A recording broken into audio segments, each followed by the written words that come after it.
All right, so let's talk about spectators of sport rather than participants of sport. Your book has a chapter on this called Sports Spectator Behavior Basics. This topic is really about the drivers of attending sports experiences. Uh, we're going to be covering this topic from a managerial perspective again a little bit later on, but let's get to the basics that the chapter in the book discusses. Let me start with a couple of interesting notions here. On September 20th, 1986, in a driving rainstorm at the Silver Bowl, UNLV beat the University of Wisconsin in football by the score of 17-7. I was watching the game on television. The rain was coming down so hard it was actually coming down in sheets out there at Sam Boyd Stadium. And there was a couple of times when I thought maybe the stadium might actually float away. The actual attendance was listed at 32,000, but it was actually fewer than that. And by the end of the game, most of the people had left. But it's interesting that even today I will meet people and tell them I'm from the University of Wisconsin, and they will take time to tell me that they were at that game. And if everyone that I have met who said that they were at that game was at that game, there would have been 75,000 people at that game. So it's interesting that people somehow either think that they were at that game or wish they were at that game, but the actual attendees of that game are probably fewer and far between. I have Mickey Mantle and Roger Maris's autographs from 1961. This was the year that Roger Maris hit 61 home runs and became the single season home run leader in the major leagues. And Mantle hit 54 that year. I attended a game at Comiskey Park and saw them hit back-to-back home runs. It's one of my first and most memorable sport event memories that I can remember. Another is sitting in the car, listening on the radio to the Sonny Liston, Cassius Clay, later on to be Muhammad Ali, boxing matches. And the first match, Cassius Clay, Muhammad Ali was a dramatic underdog to the current champion, a guy by the name of Sonny Liston from Las Vegas. And Clay won. And then they had a rematch a year or two later.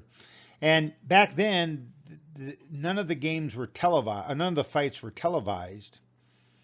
And the only way that you could see that event was to actually be there. Otherwise, the only other way to experience the event was on radio. And back then, the radio stations that would cover a fight like that were few and far between. So you would have to go out and sit in your car because back then, car radios had the best ability to bring in faraway radio stations. So I can remember sitting in the car listening to the fight, just as I can remember sitting in Comiskey Park Stadium, old Comiskey Park in Chicago, and watching Mickey and Roger hit back-to-back home runs against the White Sox. My little quote here is: consumers are consumers, spectators are consumers, fans are consumers, sport participants are consumers. Each group is similar and different from each other, but they're all consumers. And almost all of us have memories of great sport spectator experiences. I told you a couple of my favorites. I also have other great memories of people like Jose Canseco, Roger Maris again, Billy Casper, Jack Nicklaus, and many, many others. And so all of those are very positive memories and experiences. And that is one of the reasons that it's important for sports marketers to understand how to get people to attend events. Of course, here's the consumer as participants decision-making model that we had discussed in the last chapter. It is just as relevant, it turns out, for spectators. Well, so it has all the same factors in it. And of course, the question then is, well, why do people attend sporting events? Well, the basic consumer behavior model still applies, but the factors interact in different ways. Spectators and participants differ with respect to a number of socioeconomic characteristics, and your book spends some time talking about that, and you do a nice job of sort of unraveling the distinctions between the two groups. So you ought to make sure that you read your book. The author's views on sports spectators as consumers, they have a 2004 study that they cite where they say that the factors affecting game attendance is the popularity of the sport, the game attractiveness, free offerings and promotions, in-game entertainment, physical contact, convenience and accessibility, venue, and cost. And so let's think about this for a second and look at these a little bit more carefully. The popularity of the sport is certainly critical. Many of us have gone to at least a handful of Golden Knights games. And while hockey is not the most popular of major league sports, it certainly is a popular sport. And Major League Hockey, the NHL, draws quite a few fans. So as sports become more popular, attendance tends to go up, and people are more likely to attend. NASCAR, for instance, typically gets many more fans than NHRA, which is drag racing, does. The game attractiveness, often when someone will call me and say that they have Golden Knights tickets and ask me if I want to go, I might ask them who's playing. Is it going to be San Jose, those no good rascals from San Jose? Or is it going to be Calgary? Or is it going to be those Blues from St. Louis? But the fact is, it doesn't really matter who they're playing. I'm in. But game attractiveness does influence people some of the time. Free offers and promotions. Yeah, I've never actually gone to a game because of free offers and promotions. But we do know that things like bobblehead doll nights and those sorts of things do bring in larger crowds. Another might be in-game entertainment or maybe even post-game entertainment. In-game entertainment is how entertaining the organization makes the games. If you've been to a Golden Knights games, they do a great job on their in-game entertainment. AT&T, or I'm sorry, T-Mobile Arena is rocking and very entertaining when the Golden Knights play. Every once in a while they play a poor game, but they try to keep the building as exciting as possible even when they're not playing well. Another might be things like physical contact, and your book talks about the idea of being able to actually be part of the sporting event. Convenience and accessibility. One of the reasons that people often cite for low attendance at UNLV football games is that Sam Boyd Stadium is not easy to get to, and it's not convenient, and it's not accessible.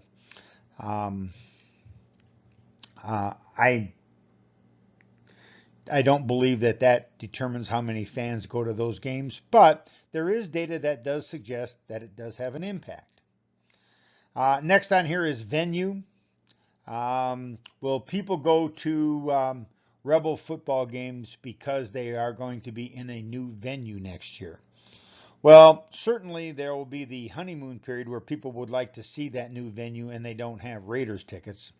Of course, I do have Raiders tickets, but people will want to go and see that venue. So at least in the first couple of years, the venue will have an influence.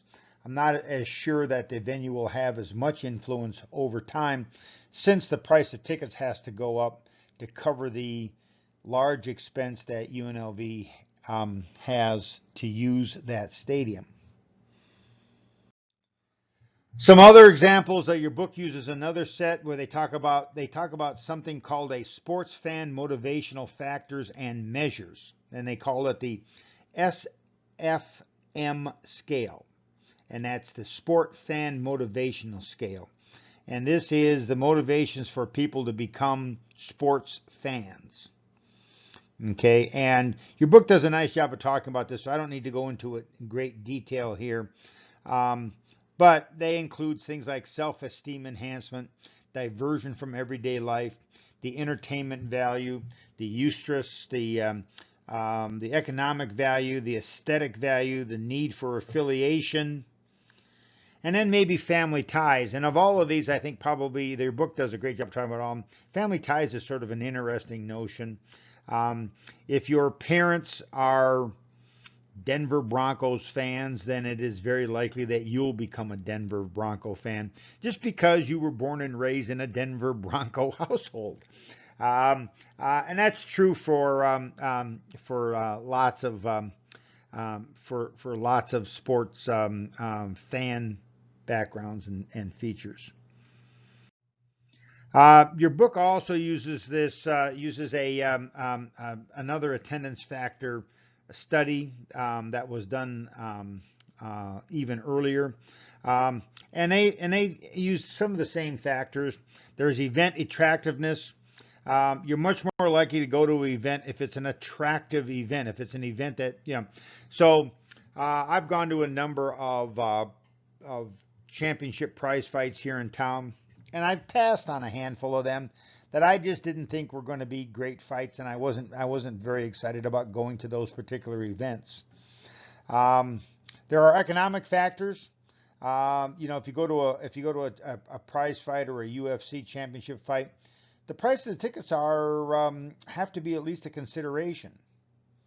I have Raiders season tickets, and the economics of that were certainly a consideration. I managed to get relatively inexpensive seats that I believe are just barely inside the stadium. There are demographic factors that will influence attendance. Venue factors. Some of us that go to PGA Tour events, we're not very excited about going to see the PGA Tour out at TPC Summerlin. Many of us don't think that the venue is very exciting. I think the venue is fine, and I think it's great. I just think that the people who are putting on that event need to rethink about how to make that event even more exciting. They could reroute some of the holes on the golf course and do some of those sorts of things if they wanted to.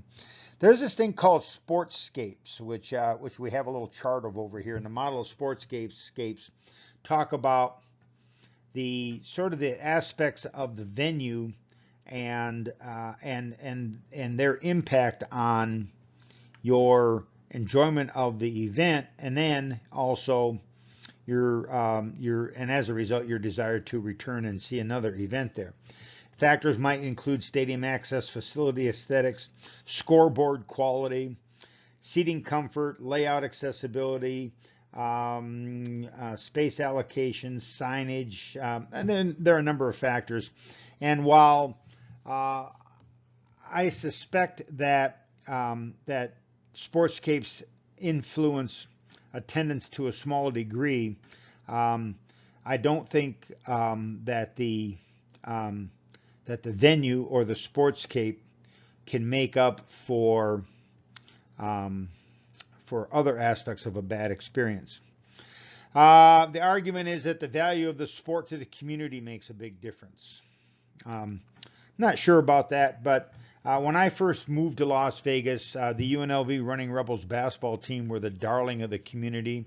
I'm going to provide you with some information for your project that will show you that back in the late 1980s and early 1990s, the Running Rebels would average almost 17,000 people per game for basketball, and the Thomas and Mack only seats about 18,500.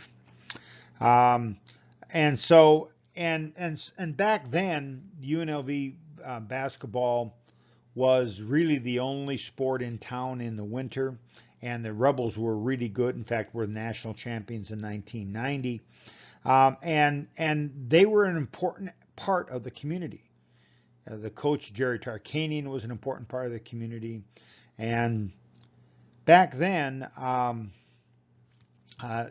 being at Rebel basketball games was the place to be. Almost all of them were televised. Probably more than half of them were televised nationally. And then there's the idea of sports involvement. If it's a sport that you're involved in, for instance, I attend very few soccer games. I didn't play soccer when I was a child. Soccer was not a very popular sport back then. Didn't play soccer in high school. I don't belong to a soccer league or anything like that. So I'm not very involved in soccer. But I am but I go to a number of baseball games and those sorts of things because I'm more involved in those sports. And then there's the issue of fan identification.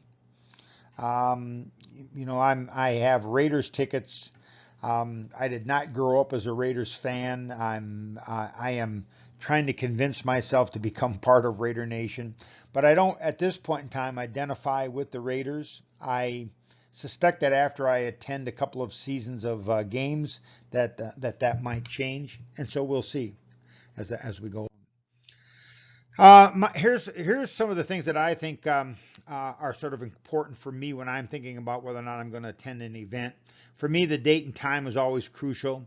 It's got to be time when I can actually make it to the event and I have time to go.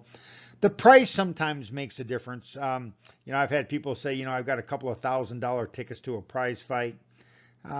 It's got to be a pretty special prize fight for me to spend that kind of money on seats. I might ask where the seats are. I don't like to go to hockey games if I'm not gonna be sitting relatively close to the ice. I'm also sometimes interested in the participants. I might go to an event because of the teams that are playing, or perhaps the individual players that might be playing. I was lucky enough to be at TPC Summerlin for the old Las Vegas Invitational when Tiger Woods played in that tournament, and that was actually Tiger Woods' very first tour win was here in Las Vegas. And so I saw him play when he was, I don't know how old he was then, 19, 20 years old. I saw him play back then. And folks, he could really play. I have a funny story about Ken Griffey night. I took my wife to Seattle for Ken Griffey night. And the Seattle Mariners were having an argument with Ken Griffey over something. And so on Ken Griffey night, the Seattle Mariners didn't let Ken Griffey play. Sort of an interesting thought, I guess. That, of course, did not endear me to the Seattle Mariners at all, and as a result, I'm not much of a Mariners fan. The sport and my interest in the sport. I went to the University of Wisconsin. I was at Wisconsin right around the time when the U.S. won the Olympic gold medal in hockey, and many of those players were from the Wisconsin team or had played for the University of Wisconsin. So I know a little bit about hockey. I didn't play hockey in high school or in college, but I'm interested in hockey. I'm more interested in professional football. I played college football, and coached college football, so I'm perhaps more interested in the football. But the number one thing that drives sports event attendance by me and by most people is something called the perceived sport experience quality. And that is, what do I think the experience is going to be like when I go? Am I going to go to the PGA Tour event today? Well, I don't know if I'm going to go or not. And my thought process really evolves around, do I think it'll be a great experience or not? So in the next presentation, we're going to talk about sport experiences.